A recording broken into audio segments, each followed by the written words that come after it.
हजुरलाई आज म घरमै सजिलैसँगले मुला र गोलभेडाको पिरो र मिठो अचार बनाएर देखाउँदैछु। Greetings everyone, YouTube channel Amarpanchi food वर्ल्डमा हजुरलाई धेरै धेरै स्वागत छ। यो अचार चाहिँ सजिलैसँगले 5 मिनेटमै तयार हुन्छ र यसलाई चाहिँ मैले घरमै पाइने साधारण सामग्रीहरूबाट नै तयार गरेकी छु। आजको रेसिपी 3 जनाको लागि बनाउन जाँदैछु। त्यसको लागि मैले मुलालाई यस्तो साइजमा काटेँ। 150 ग्राम मुलालाई, साथसाथै रातो पाकेको गोलभेडा 5वटा लिएँ, एउटा प्याजलाई मसिनोसँगले काटेँ, हरियो खुर्सानी 2वटा लिएँ र भेनिगर 2 चम्चा चाहिन्छ। हजुरहरूसँग भेनिगर छैन भने कागती लिनु भए पनि हुन्छ। बेसार आधा चम्चा, रातो धुलो खुर्सानी आधा चम्चा, जिरा धनियाँको पाउडर आधा चम्चा र हिङ चाहिन्छ हामीलाई 1 पिन्च जति। र यसलाई बनाउनको लागि मैले तोरीको तेल लिएकी छु 4 चम्चा जति, साथसाथै नुन आधा चम्चा पनि लिएँ। हजुरहरूले जुनै तेलमा बनाउनु भए पनि हुन्छ, तर तोरीको तेलमा बनाउँदा अलि मिठो हुन्छ। यो चाहिँ लसुनको चाहिँ स्टिमको माथिको पार्ट हो। यसलाई मैले सफा गरेर सानो सानो पिस गरेर काटेकी हुँ। यो छैन भने लसुन नै फुराउनु भए पनि हुन्छ। र सुरुमा तेल तताउनुपर्छ। यो तोरीको तेल भएर राम्ररी तात्नुपर्छ र त्यही भएर मैले यसरी यो तातिसकेपछि लसुनको माथिको स्टिमको पार्टलाई यसरी गोल्डन ब्राउन नहुन्जेल सानो आँचमा भुट्दैछु। यसले अचारमा एकदमै छुट्टै खालको फ्लेभर दिन्छ। हल्कासँगले यो गोल्डन ब्राउन चाहिँ हुनुपर्छ है। यतिको भइसकेपछि अरू चिजहरू थप्न जाँदैछु म। मैले राख्दैछु खुर्सानी। खुर्सानी स्वादअनुसार राख्न सक्नुहुन्छ। मैले 2वटा युज गरेँ यसरी। साथसाथै मैले राखेँ प्याज सकेसम्म मसिनोसँगले काट्नुहोला र त्यसपछि यसलाई मजाले मिक्स गर्नुपर्छ हामीले। यो अचार हजुरहरूले खाना, रोटी, नान, परोठा जेसँग खानु भए पनि हुन्छ। यो अचारलाई हजुरहरूले फ्रिजमा 6-7 दिनसम्म मजाले स्टोर गर्न सक्नुहुन्छ, किनभने यसमा भिनेगर एड गरेका छौँ हामीले। र मेरो चाहिँ एकदम पर्सनल फेभरेट अचार पनि हो यो। र यसपछि नुन राखेँ मैले आधा चम्चा। हजुरहरूलाई नुन अलि चर्को मनपर्छ अचारमा भने 1 चम्चासम्म हाल्न सक्नुहुन्छ। र हिङ राखेँ मैले। कुनै पनि पाउ वा अचारमा चाहिँ हिङ राख्यो भने एकदमै स्पेसल टेस्ट दिन्छ। त्यसले चाहिँ हल्कासँगले भुट्दै जानुहोला। हामीले एउटा कुरा के विचार गर्नुपर्छ भन्दाखेरि यसमा गोलभेडा राख्दाखेरि चाहिँ रातो र पाकेको वाला नै राख्नुपर्छ है, अनि मात्रै टेस्टी बन्छ।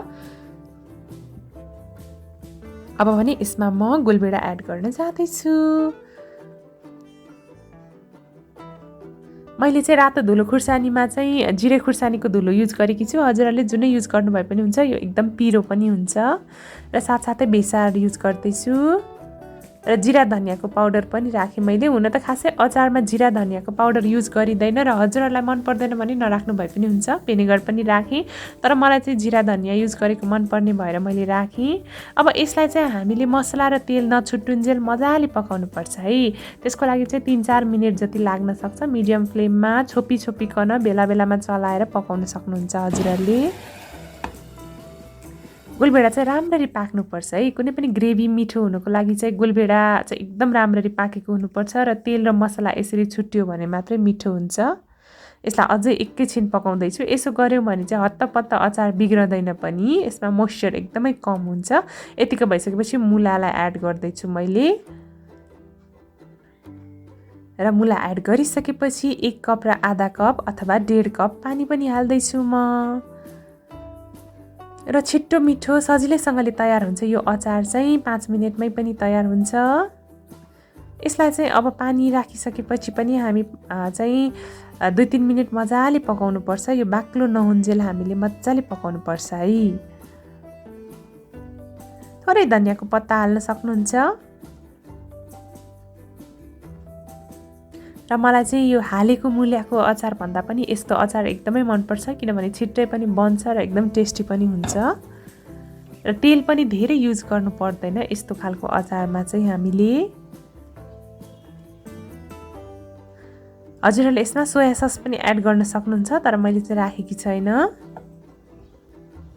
पकाउँदै जाँदाखेरि यो यस्तो हुन्छ। हल्कासँगले मुला पाक्न थाल्छ। मुला चाहिँ 50% मात्रै पाक्नुपर्छ है। पुरै पाक्यो भने चाहिँ मिठो हुँदैन। यसरी हल्कासँगले ग्रेभी बाक्लो नहुन्जेल हामीले पकाउँदै जानुपर्छ। हजुरहरूलाई मैले कुनै पनि रेसिपी बनाएको हेर्न चाहनुहुन्छ भने तल कमेन्ट सेक्सनमा चाहिँ कमेन्ट गर्न सक्नुहुन्छ है। हेर्नुहोस् त क्या मजाले बन्दैछ। हजुरहरूले मेरो च्यानल अमरपन्ची फुड वर्ल्डलाई सब्सक्राइब गर्नुभएको छैन भने पनि सब्सक्राइब पनि गरिदिनु होला है प्लिज। र हेर्नुहोस् त मजाले बिस्तारै तयार हुँदैछ। यो अचार चाहिँ चिसो भइसकेपछि खाँदाखेरि अझै मिठो हुन्छ तत्कालै खानुभन्दा पनि।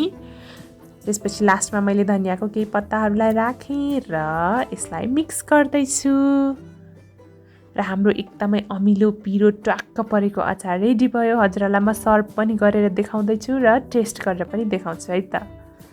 हेर्नुहोस् त वाउ कस्तो खाउँ लाग्दो अचार तयार भएको। हजुरहरूले एयर टाइट कन्टेनरमा राखेर स्टोर पनि गर्न सक्नुहुन्छ। म चाहिँ टेस्ट गर्दैछु।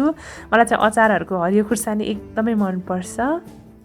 एकदमै टेस्टीसँगले रेडी भइसकेको छ र पिरो अमिलो पनि छ यो अचार।